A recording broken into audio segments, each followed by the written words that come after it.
After Marge left the supermarket, she was robbed. She carefully held Maggie in her arms, and after a series of gunshots, Marge collapsed into a pool of blood. Homer suddenly heard the phone ring, and upon learning of Marge's death, he broke down in tears. Bart, Lisa, I have something to tell you. Lisa and Bart couldn't control their sobbing. That night, Homer lay alone in bed and suddenly came up with a selfish thought. Goodbye, Bart. Goodbye, Lisa.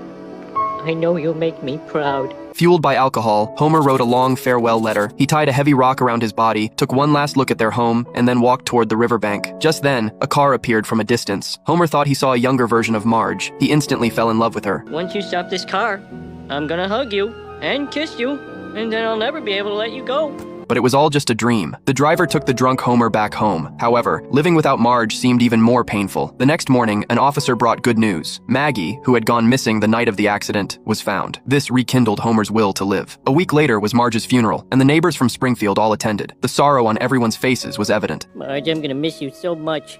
And it's not just the sex, it's also the food preparation. Homer had still lost the person he loved most. Since Marge's death, Lisa had been distracted every day. It seemed her soul had left with Marge. Even Bart, usually mischievous, became quiet. Because of his intense longing for Marge, Bart often thought he saw her right beside him. He prayed to God every day, hoping Marge would return, wishing the God of time would show him mercy once again. Homer, too, felt heartbroken. He found a birthday surprise that Marge had prepared for him in the closet. Dear Homer, I wrote a poem for you this afternoon.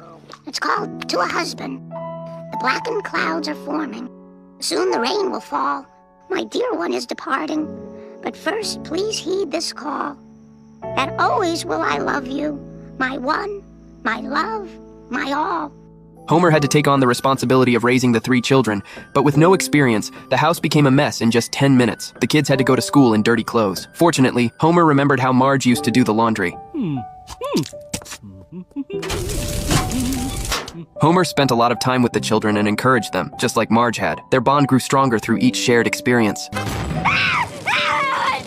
To make money to support the family, Bart took on the responsibility of caring for Maggie, but Maggie still had to eat from a dog's bowl. This made Homer very angry. In his fury, he grabbed Bart by the throat. Bart, back in his room, flipped through old photo albums. He had never felt warmth from his father. Instead, he grew up under his torment, envious of the life the kids next door had. Whenever Homer missed Marge, he would watch old videotapes with the kids. Thinking of the past, both Homer and Lisa were heartbroken. Homer drove alone to Marge's grave. Every night, Homer would think of Marge and the times they were in love. He resorted to alcohol to numb his pain. One night, Homer aimlessly walked onto the street, tempted more than once to go see Marge. Under the streetlights, he thought he saw her, but behind the window was Flanders.